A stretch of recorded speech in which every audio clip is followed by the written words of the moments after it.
Olá pessoal, esse é o canal Folha Beta e hoje a gente vai tratar de um assunto aqui bastante interessante, é a bioquímica dos lipídios. Não vamos abordar todos os lipídios de uma só vez, né? É mais umas generalidades em relação aos lipídios aqui, mas é interessante, você vai ver. Então, se você gosta desse assunto de bioquímica, né, considere se inscrever aqui no nosso canal. E se você gostar desse vídeo aqui no final, considere também dar um like aqui pra gente, tá bom? Então tá aqui, ó, que tipo de gordura você gosta de comer? Então é assim, antes da gente ver aqui que tipo de gordura você gosta de comer, vamos esclarecer uma coisa. Você pode falar lipídeos ou lípids. O que você não pode falar é gordura, isso aí não dá, tá? Gorduras, vamos lá, gordura não dá, tá bom? Então que tipo de gordura você deve comer? Bom, aí tem aqui gorduras minimamente processadas, né? Então tem tudo ali, aquele lanche ali, batata frita, esses fast foods, né? Gordura saturada, gordura insaturada, tem tudo aqui. Bom, o que você deve comer aqui está marcadinho em verde, olha lá, monoácidos graxos, né? Gorduras insaturadas, né? E poliinsaturadas. É o que a gente deve comer, né? Claro que no dia a dia a gente acaba não comendo nada disso, mas essas gorduras são aquelas que são saudáveis para nós, né? A gente vai ver aqui que existem lipídios que não são tão saudáveis assim, né? Embora cada um tenha as suas funções. Então vamos lá. Bom, aqui a gente tem, olha, um organograma de como a gente poderia classificar os lipídios, né? Então tem ali, ó, lipídios simples, cerídeos, né, glicerídeos. Nesses glicerídeos a gente tem monoacilgliceróis, diacilgliceróis e os triacilgliceróis que a gente vai ver aqui, né? Esses acilgliceróis, antigamente eles eram chamados de monoglicerídeos, diglicerídeos e triglicerídeos, mas o termo atualmente mais usado é triacilgliceróis, né, em vez de triglicerídeos ou triglicérides. Mas você vai ver que o pessoal ainda usa esses termos aí. Mas o correto é triacilglicerol, tá? Em vez de triglicerídeo ou triglicéride, certo? Bom, fosfolipídios, a gente tem a lecitina, as esfingomielinas, cefalinas, né? Bom, glicolipídios, cerebrosídeos, gangliosídeos. Você vê que hoje a gente não vai conseguir abordar tudo isso, tá? Mas tá aqui pra gente olhar, né? Derivados de lipídios, os ácidos graxos podem ser classificados como saturados e insaturados, isso a gente vai ver, né? E temos também os esteroides. Os esteroides entra aqui o colesterol, tá? O colesterol, ele não é propriamente um lipídio, ele é um álcool. Mas em bioquímica, como na imensa maioria das vezes, o colesterol está esterificado no carbono 3 do anel A por um ácido graxo, a gente classifica o colesterol como lipídio, mas isso a gente vai ver em outro momento também, tudo a gente vai ver em outro momento. E tem os isoprenoides, né? Os terpenoides e os carotenoides, tá? Então vamos seguir. E quais são as funções dos lipídios, né? Tem várias funções, olha aqui, ó. Os lipídios, eles dão forma ao corpo feminino, né? Porque o corpo da mulher tem muito maior concentração de lipídios quando comparado com o do homem, estatisticamente, certo? Sempre estatisticamente, né? Porque você pode pensar assim, nossa, mas a minha prima é magrela que nem uma vareta, né? E o meu cunhado é gordo que nem uma... Então tem variações, claro que tem, né? Então é estatística, tá? O corpo da mulher concentra lipídios porque lipídios são uma forma eficiente de concentrar energia e a mulher vai ficar grávida, né? Então ela tem que armazenar energia para o bebê numa possível gravidez, né? E os lipídios são uma forma bastante eficiente de armazenar uma grande quantidade de energia em um pequeno espaço. Bom, o que mais? Olha lá, proteção contra choques mecânicos. Você tem lipídios aqui na palma da mão, né? Nesse coxim da palma da mão e também no coxim plantar, na planta dos pés, né? Lá na sola dos pés. Esses lipídios aqui, ó, essa gordurinha aqui, por mais que você emagreça, perca peso, essa gordurinha não sai, ela protege contra choque mecânico, tá? Você está vendo ali, né? Protege contra choque mecânico, tá? E reserva de energia, como eu falei, olha ali, reserva de energia no ursinho, reserva de energia na mulher que vai ficar grávida, né? E os lipídios também compõem as membranas plasmáticas. Lipídios são precursores de substâncias importantes como os leucotrienos, os tromboxanos, são precursores de hormônios esteroides. O próprio colesterol é precursor de hormônios esteroides, como aldosterona, estrogênio, progestogênio, cortisol e testosterona, que são os hormônios esteroidais. O colesterol também é precursor dos ácidos biliares, tá? Então a importância dos lipídios é bastante vasta, certo? Muito bem, e aqui a gente tem as principais classes de lipídios, né? Olha aqui, ó. Ali lipídio simples, ácido graxo é um lipídio simples, né? É um ácido carboxílico ligado com uma cadeia longa de carbonos, né? Temos os esteroides, né? O colesterol é o precursor dos esteroides, né? O glicerol fosfolipídio está aqui, olha lá. Esse é o fosfatidilinositol, que é um fosfolipídio de membrana, tá? Olha aqui os triglicerídeos, né? Que agora, como eu disse para os senhores, chama-se triacilgliceróis, que é uma molécula de glicerol. O glicerol é um álcool, né? Esterificado por 3 ácidos graxos, então triacilglicerol, tá? Se você tivesse só um ácido graxo ligado a essa molécula de glicerol, seria um monoacilglicerol. Se tivesse 2, diacilglicerol. Como tem 3, triacilglicerol. Fácil, né? E as ceras, né? Aqui você vê o ácido palmítico, né? E um triacontanol, ou seja, o que são as ceras? As ceras são ésteres de ácidos graxos, né? De cadeia longa e um álcool de cadeia longa. Isso é uma cera. Facinho, né? Tenho certeza que você está entendendo, né? Muito fácil esse negócio. Eu não estou suportando mais. Eu estou no limite, Brasil. E olha aqui os ácidos graxos. Os ácidos graxos são os lipídios mais simples, né? A gente vai abordá-los primeiro, tá? Então, ácidos graxos, a gente pode classificar ácidos graxos em relação ao tamanho da cadeia deles, né? Podemos classificar de diversas formas. Mas uma forma interessante é em relação ao tamanho da cadeia. Ácidos graxos de cadeia curta, que tem 5 carbonos ou menos, né? Ácidos graxos de cadeia média, de 6 a 12 carbonos. E ácidos graxos de cadeia longa, de 13 a 21 carbonos, tá? Então, vamos lá. Bom, essa é a estrutura dos ácidos graxos saturados. O que significa um ácido graxo saturado? Significa que todos os carbonos dessa cauda de carbonos aqui, nessa cauda dele de ácido graxo, todos os carbonos estão saturados, preenchidos por hidrogênios. Mais adiante a gente vai ver um esqueminha que mostra bem isso. Mas o que é um ácido graxo saturado? É um ácido graxo cuja cauda carbônica dele, né, a cadeia carbônica, está toda ela preenchida por hidrogênio, saturada de hidrogênio. Então não tem nenhuma dupla ligação, tá? Então a gente tem como ácido graxo saturado o ácido láurico, olha lá, 12, 0. 12 carbonos, 0. 0 quer dizer nenhuma dupla ligação. Ácido mirístico, 14, 0. 14 carbonos a cadeia e nenhuma dupla. Ácido palmítico, 16, ácido esteárico, araquídico, berrênico e lignocérico. 24 carbonos no lignocérico, saturado, nenhuma dupla, tá? Muito bem, e as funções e fontes desses ácidos graxos? Aqui tem uma tabela, tá? Uma tabela é algo para você consultar, tá bom? Mas aqui vamos ver um pouquinho dessa tabela. Por exemplo, o ácido láurico. Quais são as fontes do ácido láurico, né?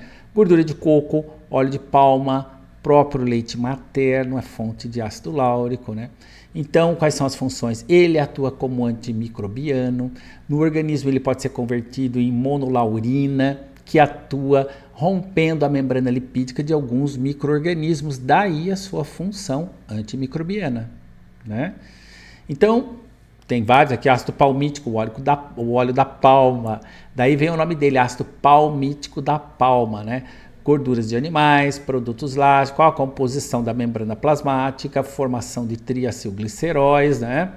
Componente de surfactante, tá? Componente de surfactante pleural, tá? Na pleura é a membrana que reveste os pulmões, né? Então ali ela compõe o surfactante. Surfactante é sabão, ou seja, a substância que está presente ali na pleura e o pulmão desliza nessa pleura, né? Os pulmões deslizam na pleura. Então essa aqui é uma tabela para você consultar aí, né? E ver as funções desses ácidos graxos, certo? Então vamos avançar aí. Bom, aqui é como eu disse, ó, a gente pode classificar os ácidos graxos de diferentes formas.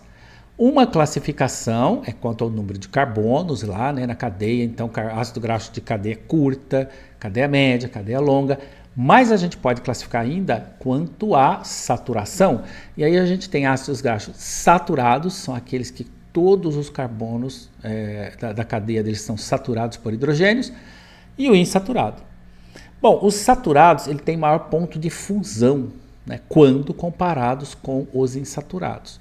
Também são sólidos a temperatura ambiente e são os principais componentes dos triglicerídeos presentes nos animais.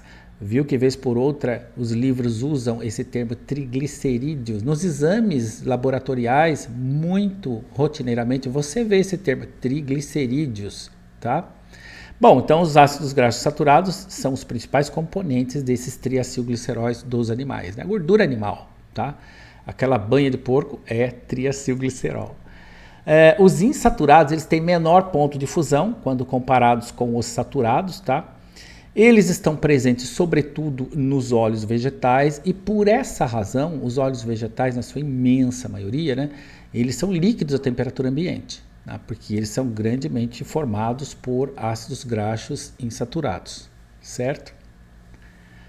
Muito fácil, né? Muito fácil, tenho certeza que é muito fácil para você isso aí. Vamos lá. Não. Olha aqui, ó, agora sim, vamos ver aí as implicações da insaturação nos ácidos graxos. Ácido graxo saturado, tá aqui, ó. Você vê que todos os carbonos estão ocupados por hidrogênios e ele apresenta uma linearidade, ele é reto, né? Quando você insere uma dupla ligação, ou seja, quando você insere uma insaturação, quando ele se torna insaturado, nesse caso aqui a gente tem um monoinsaturado, porque só tem uma insaturação, ele sofre uma angulação nessa cadeia carbônica de 30 graus, mais ou menos. Tá? Se você tivesse outra insaturação, ele iria quebrar de novo mais 30 graus, e assim por diante. Né? Você vê que o ácido araquidônico, por exemplo, ele forma quase que uma ferradura, porque ele tem várias insaturações e ele vai dobrando, vai girando assim, ó, como se fosse uma ferradura mesmo. Então, no lugar onde você tem a insaturação, a dupla ligação, né, você vai ter uma curva ali, uma inflexão de 30 graus na cadeia carbônica e isso é importante. Isso se reflete, por exemplo, né, na membrana plasmática, na fluidez da membrana plasmática. Esses ácidos graxos insaturados, quando eles estão presentes na membrana plasmática, eles permitem maior fluidez da membrana plasmática, tá? Isso é importante, isso é benéfico, certo? Então vamos lá, vamos passar. Bom, aqui tem mais ácidos graxos insaturados. Olha ali o ácido palmítico, né? É 16,1, né? Palmítico não, desculpe, palmitoleico. O ácido palmítico não tem insaturações, ele é saturado. Ele é 16,0.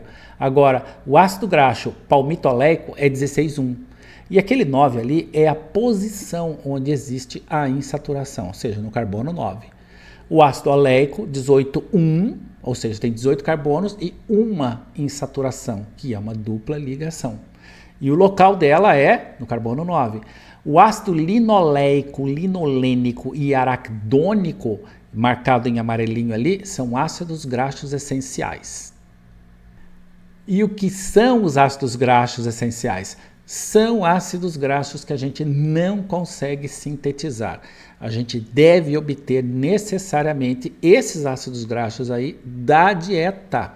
É isso aí. E até em onde que tem? Onde tem? Tem no azeite, no salmão. É bastante barato, né? Agora com esse amor que a gente está tendo aqui, né? Fica muito barato você comprar azeite. Compre aí 2 litros de azeite, né? E mais ou menos 2 quilos de salmão. Você vai ver que você consegue esses ácidos graxos aí. Com muito amor, claro, né? Vai ver o preço do azeite, tá? Bom, então o ácido linoleico, linolênico e araquidônico são ácidos graxos que você tem que obter da dieta. Fontes: salmão. Não adianta ver esse salmão criado em tanque aí com ração de cachorro, esse aí não adianta, tem que ser o salmão de água fria, lá da Noruega, né? Tem que ser esse salmão, tá? E também não adianta aquele azeite, sabe, que você coloca na pizzaria, que aquilo ali é óleo de soja. Tem que ser o azeite de verdade, azeite de oliva, primeira prensagem a frio. Aquele que é caro, sabe? Pois é, o meio litro dele custa R$90. É esse aí que você tem que comprar. É esse que tem os tais dos ácidos graxos linoleico, linolênico e araquidônico. E aí você vê, ó, 18, 2, 9, 12, né? 18 carbonos no ácido linoleico, quer dizer que ele tem 18 carbonos, duas duplas nas posições 9 e 12. O ácido linolênico, né, ele tem 18 carbonos, 3 duplas, ó.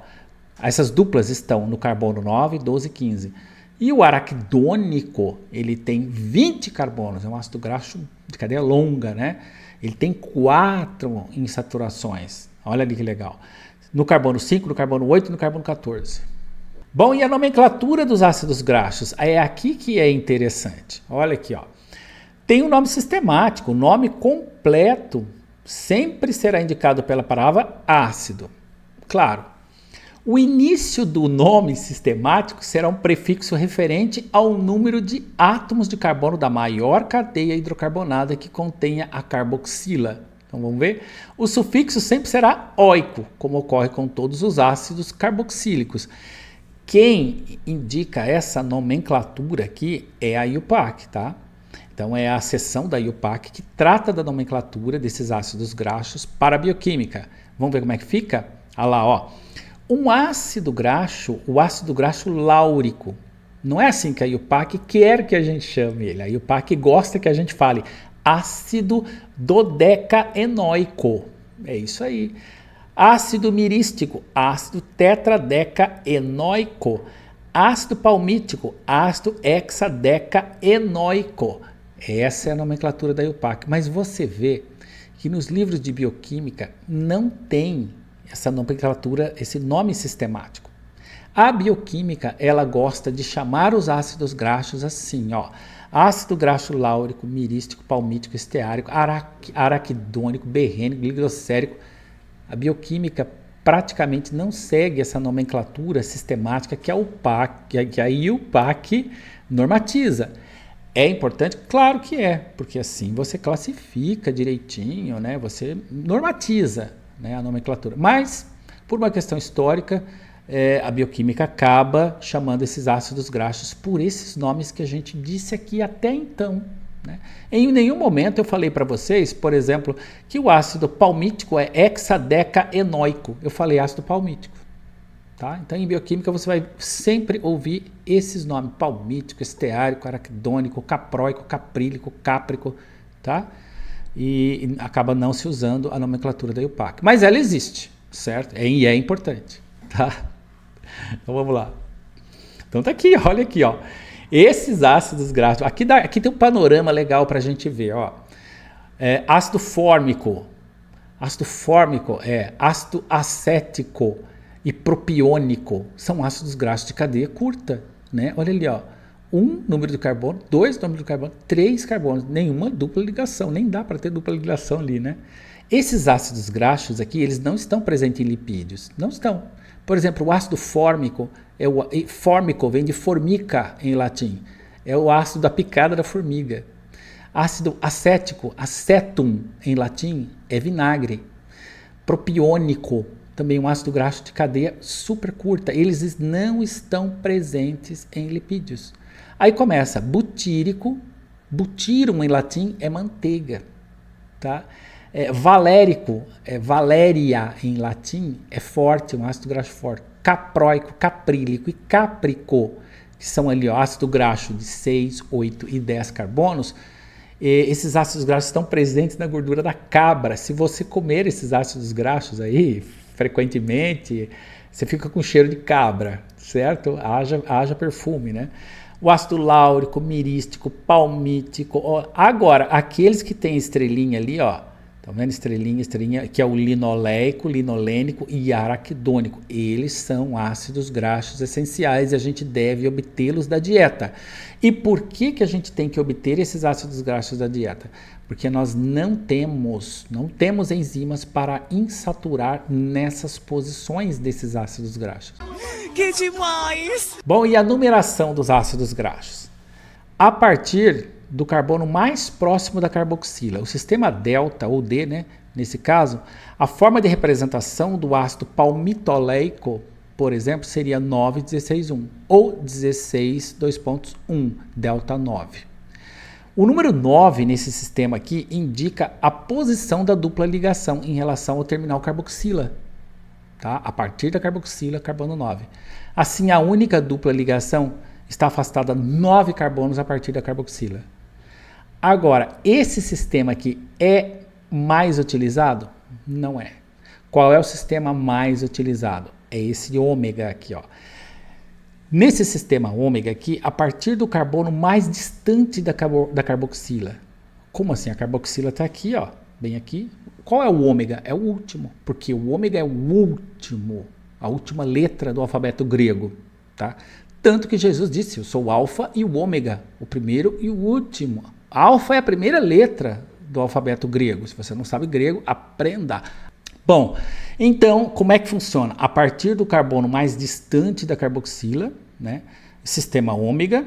Nesse caso aqui, a forma de representação do ácido palmitoleico vai ser 16,1N7 ou 16,1 ômega 7, indicando que o ácido graxo tem 16 carbonos e uma dupla ligação está no carbono 7 a partir do carbono ômega. Então você pega o último carbono, que é o ômega, conta 7 e coloca a dupla.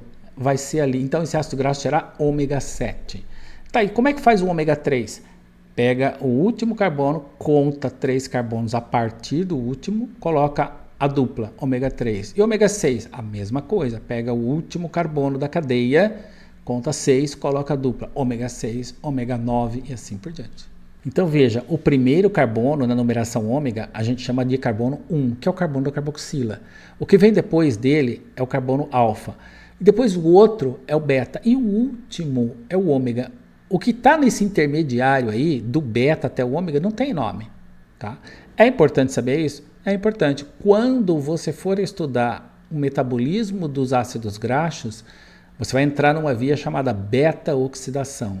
Aí você fala, mas por que chama beta-oxidação? Porque a oxidação desses ácidos graxos começa a partir do carbono beta, e o carbono beta está ali. Então é importante saber, tá? Fácil, né? Essa é a numeração ômega, é a mais utilizada, é a que todo mundo fala, tá bom?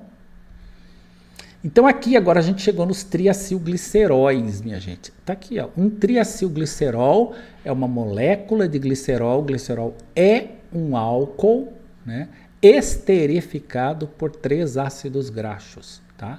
Uma ligação éster é aquela ligação que acontece entre um ácido, o ácido carboxílico, e um álcool, a hidroxila alcoólica do glicerol, com a perda de uma molécula de água. Isso forma uma ligação éster, tá? A ligação éster está apontada ali, ó, tá bom? E essa é a molécula do triacilglicerol. Esta gordura aqui, o triacilglicerol, é um tipo de lipídio de armazenamento. Então, se você pegar nessa gordurinha que está sobrando aí em você, ela é triacilglicerol. Então tá aqui os triacilgliceróis, ó, numa estrutura um pouco melhor assim para visualizar, né? E aí você poderia perguntar, tá aí esses 3 ácidos graxos que estão ligados ao glicerol, eles têm que ter tamanhos iguais? Não, pode ter um ácido graxo de cadeia média, pode ter um ácido graxo saturado, 2 insaturados, ou então 2 saturados e 1 insaturado, pode ter todos os ácidos graxos de cadeia curta, cadeia média, cadeia longa. Diferentes ácidos graxos podem ser esterificados ali na molécula do glicerol. E aí temos também os glicerol fosfolipídeos, né, que são uma classe de lipídios que compõem membranas biológicas, né? Quando você for estudar lá em biologia celular, membranas biológicas, os lipídios que compõem membranas biológicas são glicerol fosfolípides ou fosfolipídeos, né? E essa é a fórmula geral deles, né? E aí você vê que aquela letra X ali, ó, presente ali naquela fórmula geral, ela pode ser substituída por qualquer uma dessas estruturas aqui, um ácido fosfatídico, né? Um hidrogênio para se transformar em um ácido fosfatídico, pode ser uma fosfatidilcolina, fosfatidilinositol, e aí você vai formando os diferentes gliceróis fosfolipídios, certo? Muito fácil também, né? Não é difícil não, vamos lá. E temos uma classe de lipídios que são os gangliosídeos, né? São glicoesfingolipídeos. O nome pode parecer estranho, mas não é não. Ó, aqui, ó. De um nível de complexidade mais sofisticado. Tem mais de 60 tipos de gangliosídeos, né? São ceramidas ligadas a oligosacarídeos, onde pelo menos um resíduo de ácido siálico deve estar presente, tá? Os gangliosídeos diferem, né, entre si em função de suas porções de oligosacarídeos, tá? Então, se você olhar ali, ó, você vai ver, né, G3, G2, G1. Então, diferentes oligosacarídeos. Você vai ver ali, ó, D-glicose, D-galactose, galactosamina, galactose. Então, tem açúcares ligados a essa estrutura de lipídios, tá? Isso são gangliosídeos. Daí vem a palavra osídeos, de oses, moléculas de açúcares. Feito? Meio confuso? Basta você ver isso aqui de novo, tá? Veja esse negócio aqui umas 300 vezes que isso aqui vai entrar na sua cabeça, tá? Bom, e aí, olha, a gente tem a doença de Gaucher, que é um acúmulo de glicocerebrosídeos, né? A doença de Gaucher é um distúrbio hereditário que acarreta acúmulo, né, de glicocerebrosídeos decorrente da deficiência de uma enzima que é a beta-glicocerebrosidase, enzima, que é responsável por hidrolisar a glicosilceramida em glicose e ceramida. Bom, aí tem um tratamento para a doença de Gaucher, né? A não metabolização desses glicocerebrosídeos promove um acúmulo no interior dos lisossomas, dos macrófagos, e esses, por sua vez, aumentam de tamanho e a gente passa a chamar essas células de Gaucher. Tá? Eu não sei se a pronúncia é essa, né? Mas se você souber, você coloca aí. Bom, aqui você vê, na letra A, você tem aqui a estrutura da enzima glicocerebrosidase, tá? É a beta-glicosidase, né? E aqui na letra B, você tem o medicamento, né? Que é a enzima de fato. Vamos ver como é que isso aqui funciona. Olha aqui, ó.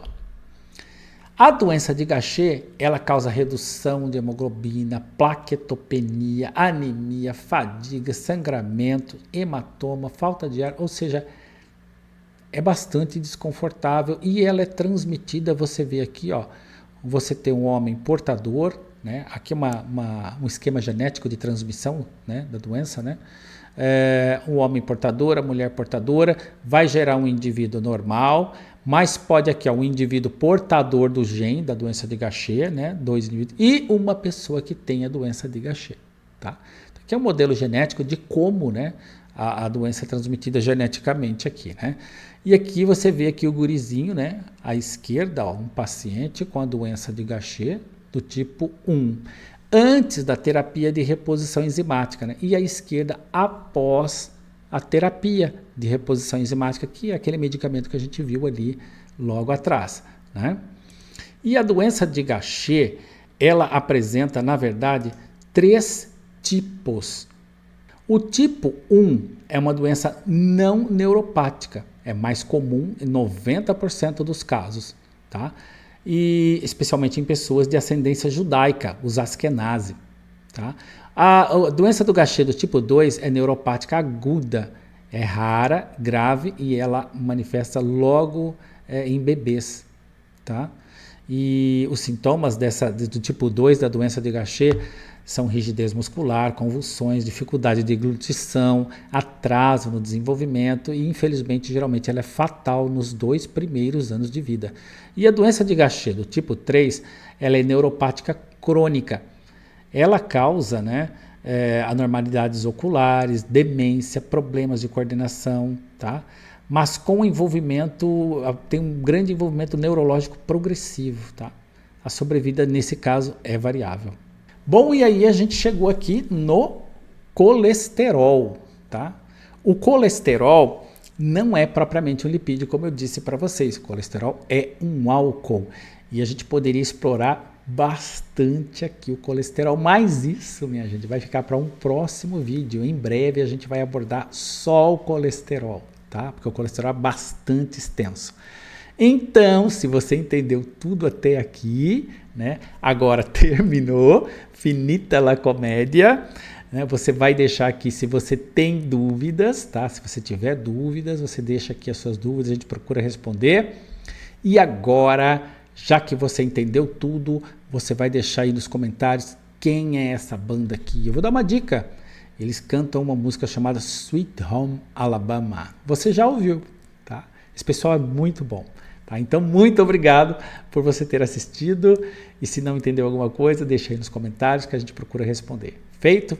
Então, até mais. Muito obrigado. Tchau. Chegamos ao final dessa abordagem. Uma de nossas fontes bibliográficas para o desenvolvimento desse conteúdo foi o livro intitulado Bioquímica Clínica.